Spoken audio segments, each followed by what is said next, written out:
thanks for joining me again in my shop here. We're going to get back to working on this radio. I've changed all the paper capacitors. I've done too thorough a job of testing them, but along the way I did manage to learn some important things about testing old paper wax capacitors. But first, and I've been trying to answer two basic questions about this radio. One of them is why, when I changed one capacitor in particular, the large 0.2 microfarad capacitor, did the radio's operation change a bit, just a little bit. And the other question I can't remember as I'm sitting here.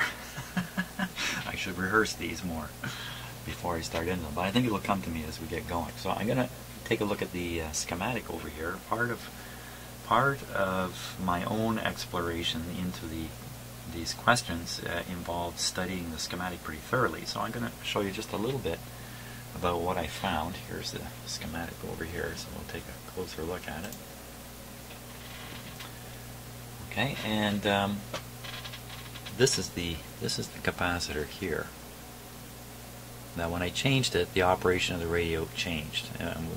What happened was the radio, instead of being tuned to 793, was suddenly tuned to 771 kilohertz. So we'll look in a minute as to why that is, but I spent a fair bit of time looking at this part of the circuitry, and in particular the antenna here. So when I look at the way the antenna is drawn here, it's a little too hard for me to spot right away how it's all wired. But what I have in my head is that there's two coils in the antenna, a primary and a secondary. The primary being the antenna side, and the primary is wound a certain amount of wire, a certain size of coil, so it would resonate with the help of a capacitor. There's a capacitor down here. In my imagination, that's what I thought was going on. And when you look at the radio, the capacitor is actually mounted right between these two terminals. Really, at a glance, you can easily think, okay, that's a coil with a capacitor across it, resonating somewhere in the AM radio band. And then there's another coil which is attached essentially to the grid of the first tube here, one of the grids anyway. And that second transformer is picking up power, if you like, or picking up the signal from the first coil and driving it into the tube where it goes on through the radio. So that's how I would imagine this. It's funny they show the capacitor way down here in the schematic instead of up here where it's busy paralleling this coil. So I studied this diagram very carefully on the assumption that whoever drew it exactly for what it is. They didn't just draw a bunch of circles up here. So when you look at it very carefully, it turns out the way this is wired is much more classic radio antenna circuits. So I just move up here a little bit. There's my redraw of it. Okay, so if we take a look at this, and we start here right at the antenna, and you see the antenna and its circuit is just a separate thing from the rest of the radio. So there's the antenna, down it comes, goes through a coil. From there, there's that capacitor, and then this is a connection to the chassis of the radio. So, well, this is not in parallel with this coil at all. What I was imagining was going on is not at all what was going on. Instead, it's just a sort of moderate-sized small capacitor in series with it.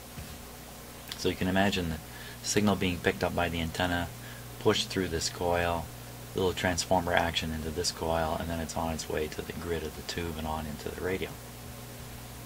Okay, so if this capacitor here is not resonating this coil, what's it doing here? Why is it even here? And I'm not, as I sit here, I'm not sure the answer. Somebody knows. I know that. Some of you watching probably know exactly why this is here. My guess is it's actually a safety device, because the antenna comes protruding out the back of the radio. It could be a bare wire, it could be almost anything here.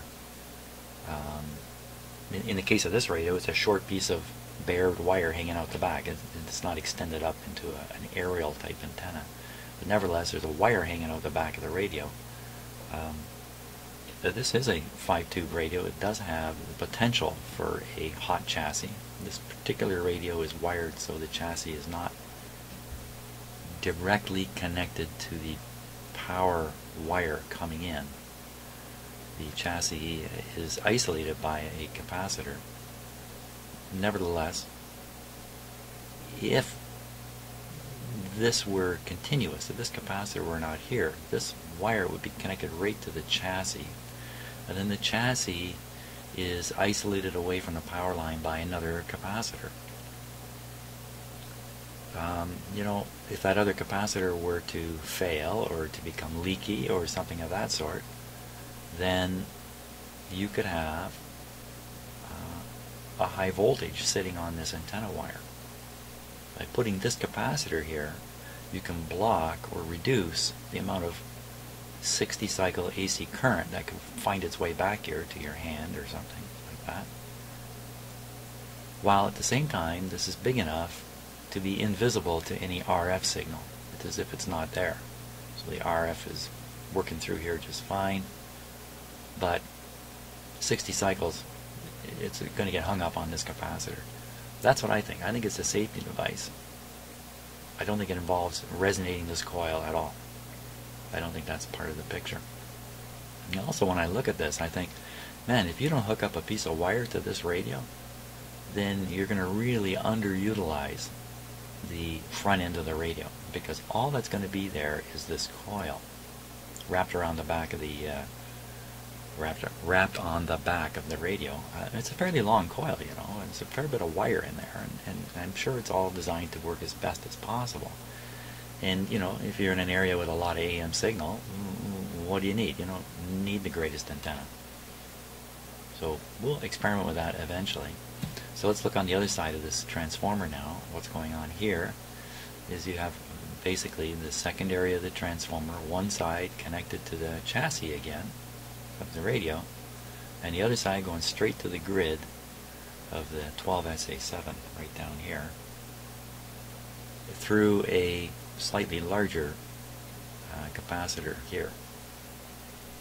Of course, this is not part of the safety thing or anything like that. This is just about letting a AC signal only reach the grid of the tube. Wouldn't normally be any DC here, but you never know. For sure, that's kind of a dumb statement. You do know when the radio is new. There won't be any DC here. But in any case, that's basically how it works. Independent antenna, transformer, and then power going, or voltage, or whatever you want to call it, signal going to the first grid. Not quite what I imagined when I glanced at this diagram. So it is worth taking time to study these things more carefully, to see what they really are versus what you think they are. Now, we go back down here to this capacitor. You know, this was a big one. This was a 0.2 big capacitor. Here's the bag of them now. There it is there. It's the biggest one in the radio. Biggest paper capacitor in the radio. 0.2 is pretty large. So, what's this guy doing?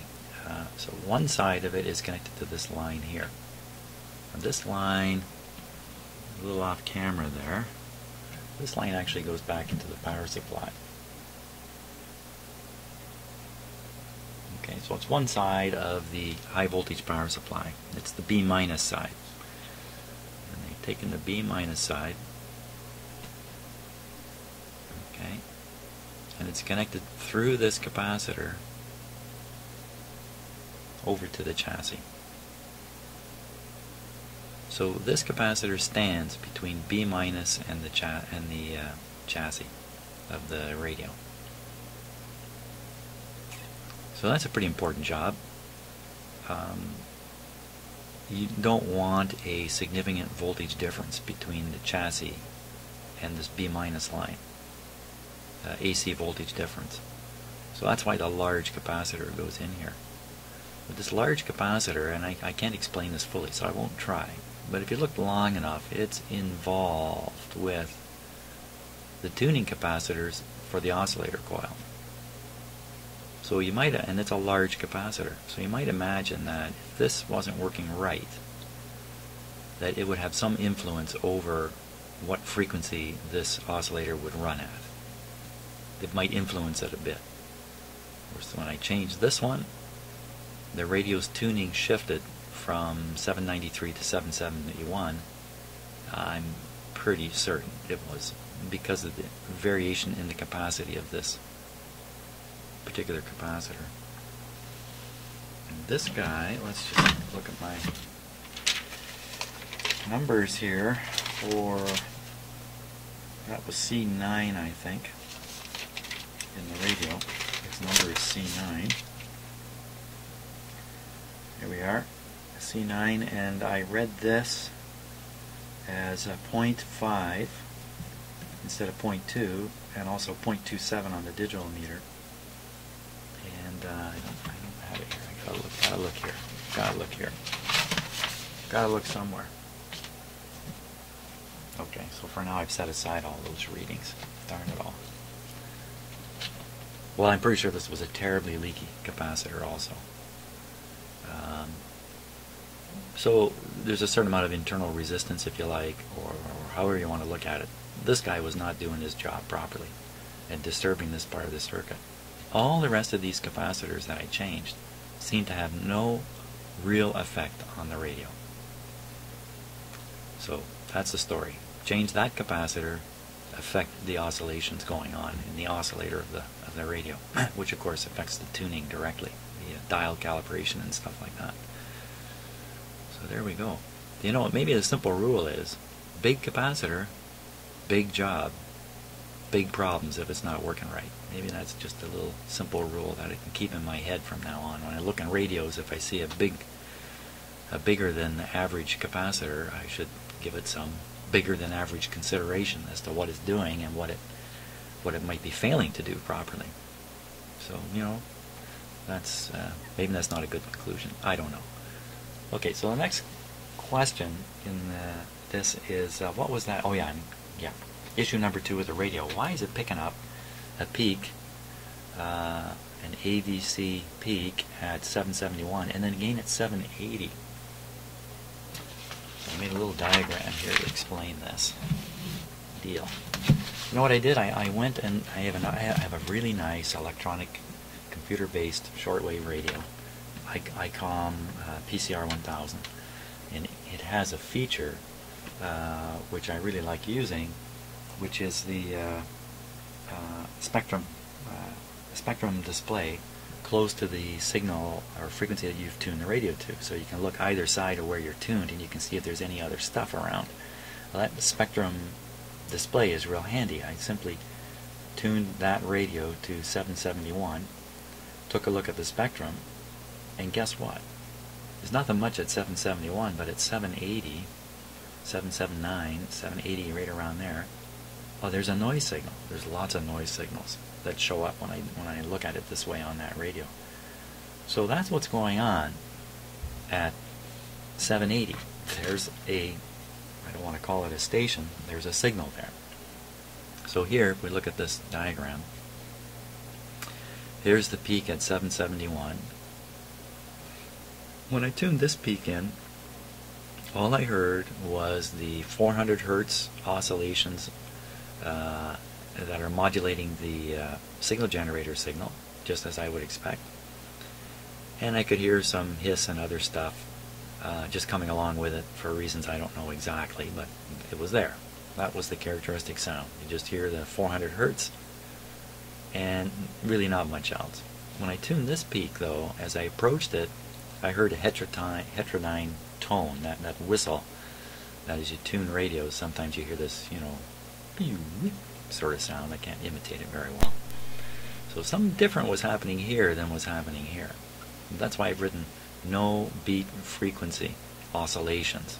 That's what I mean by BFO there. No beat frequency oscillations. So when the signal generator is tuned to 771, there's no other nearby signal for it to beat against. If you know a little bit of radio theory, you know if you put two signals, like two sine waves, if you like, into a nonlinear device, you get out the two you put in plus two more. You get out the sum of the two frequencies and the difference between them. The difference is very important. The difference can be very low. So if we go over to this example here, at 780, there's already a signal sitting there at 780 in my house. And yeah, it's coming from some device making noise, but nevertheless, there it is, sitting there. And as I tune across, as I move the frequency generator, remember the radio remains tuned like this.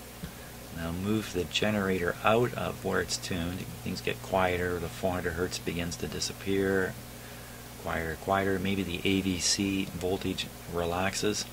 Well, it does. This is the AVC voltage. As it relaxes, the radio's sensitivity goes up and up. And when I get out to about here, I start hearing a high-pitched whine. And that's because of the difference frequency between the noise signal at 780 and my signal generator approaching it. Now at maybe 770. Let's say 775. Let's say it's at 775. That would be 5 kilohertz away from 780. Because these are kilohertz, right? 780 kilohertz. So I would hear a 5 kilohertz tone, which is a pretty high whistle. As I approach it more and more, I start to bring it so close that the tone comes right down to nothing. So right on top of it, nothing. So at that point, we're still within range of the receptive capability of the radio. You know, this just goes on forever, in fact. So, and also I drew this very poorly. In reality, this 780 is 9 kilohertz away from here. That would put it more like somewhere in here. That's what that little dash is. I really should have drawn this over here. Okay, but I trust you can use your power of imagination and realize that this is still in the receptive zone of the radio when it's down this far. And so that's where that tone comes from, the beat frequency tone. See, beat frequency oscillations is coming from this second signal, which is sitting here, which is not moving. It's a noise thing in my house. I don't know what it is, but something is producing a fairly strong signal there. So what can I do? So I should be able to retune the radio down here a little bit, maybe tune it down to 765, and then discover that this has apparently disappeared, because now it's so far down this curve that even though it exists, I'm not going to hear it on the radio. Or I could bring this over to 780 and actually listen to it coming out of the radio, because on its own it's a little too quiet. It's only when I move this other frequency from the signal generator in there that I can start to hear the beat frequency of it. That's why there appeared to be two peaks, because the AVC was being lifted over here also. So nothing wrong with the tuning of the radio at all. I was chasing a bit of a ghost there. So I hope that helps everybody understand what's going on. This helps, you know, I do these things to help myself understand this stuff, and then I just share them. And am I getting it right? Well, most of the time I think I'm getting it right, but not always. Or there's more to the story. Seems to always be more to the story on these things. So, but for now I think that'll do the trick. And what we really want to get on to is completing the alignment of this radio. It still needs a little more alignment work. And experimenting with this dual tone situation. So let me get things ready for that. We'll just see if my my story there, my two-peak story, is true. Okay, I think we're ready to go here. The radio is essentially exactly the same as it was when I finished doing the capacitor replacement. I still have the auxiliary antenna here, which is connected to the signal generator, so there's no direct connection between the signal generator, which is set to 771, and the radio. It's just coil close to the antenna. That's all we're doing here. And this is set to read the AVC voltage, and We'll see. If this, I haven't tuned the radio, so it should come right on to 771. And let's give it a go here. Everything looks safe. Yep. Yep. We're kept safe by a little man fighting the frog. So we're quite safe here today. Now, let this just warm up a bit. Get my fingers crossed. As usual, no rehearsal. I just come in here and get busy. Turn up the volume a bit. Voila. That's right. I left the signal generator turned on fairly high, if I remember right.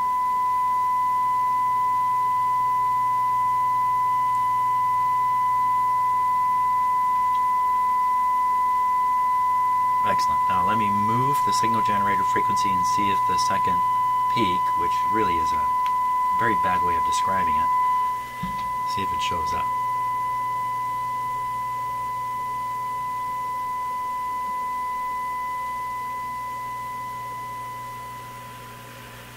Oh, where to go?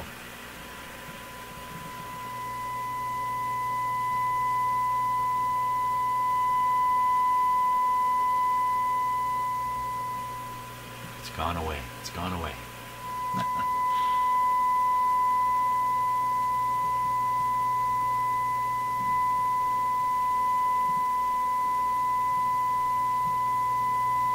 Oh, you know what? It could be because I have the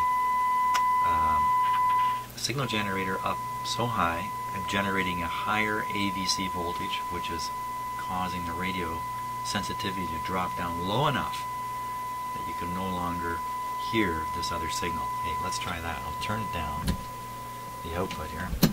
Okay, the output's way down now. Let's go to 771.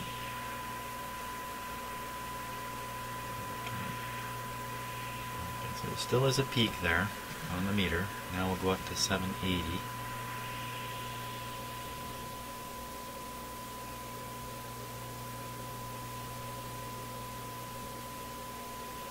Very faintly.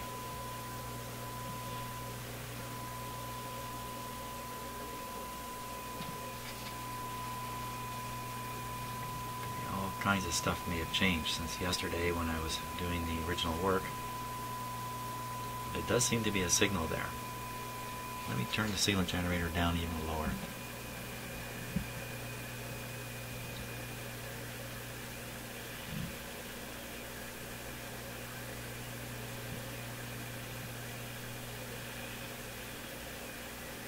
Oh, maybe if I turn the radio on full power here.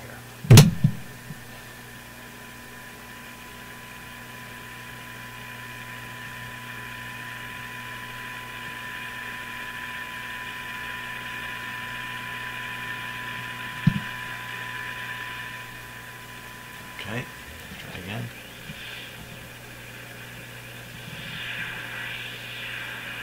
$771. That's where the radio really is tuned.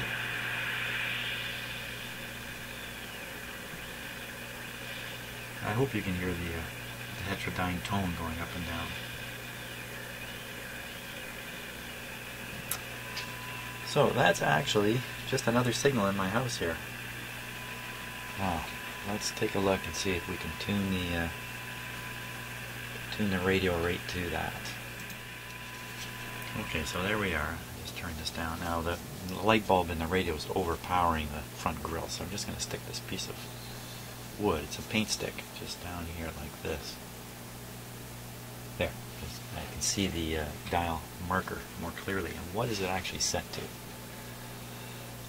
70, 80, I'd say that's 760, 770, somewhere in the range of that. And of course we think the radio is tuned to 771. That's where we believe it's tuned. So now, the question is, can we hear this thing at 780? So I'm going to move away the signal generator frequency so it's not going to interfere with this. I will subsequently knock the radio over. Talking about safety. One thing you have to resist, if a radio like this starts falling over, you have to resist grabbing it like a wild banshee. Or you run the risk of getting more than you're bargaining for. Oh, my little stick arrangement isn't working so well now. Okay, good enough, good enough. Now, everything's still working. Nothing bad happened there. Now, I will now tune it towards 780. We'll see if this thing picks up the actual noise signal.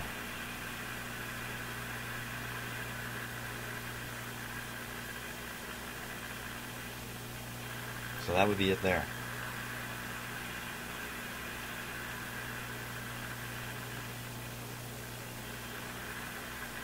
Not much to it.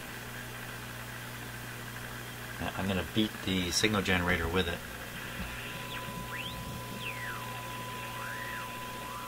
Okay, we're tuned to 784 in fact.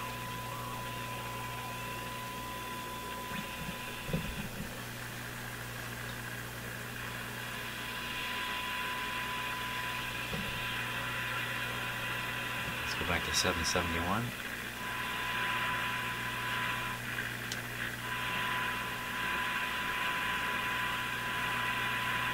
That's 771. What I'll do is I'll turn up the signal generator, set it to 780.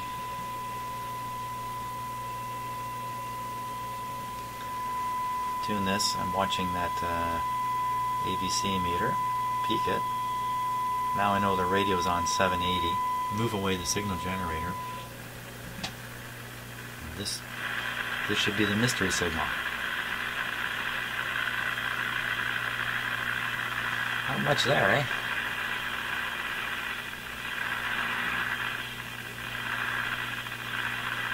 That's it. I'm going to give that as positive evidence that, yeah, I got the story completely right. There's just so many noise signals kicking around my house, and I suppose most houses these days, that this is the kind of thing you're up against when you're fiddling around with an AM radio with very little front end to it. Now, what's left on this guy? I think what's left on him now is doing the finish alignment. The IF is certainly aligned. There's a couple more steps in the alignment process.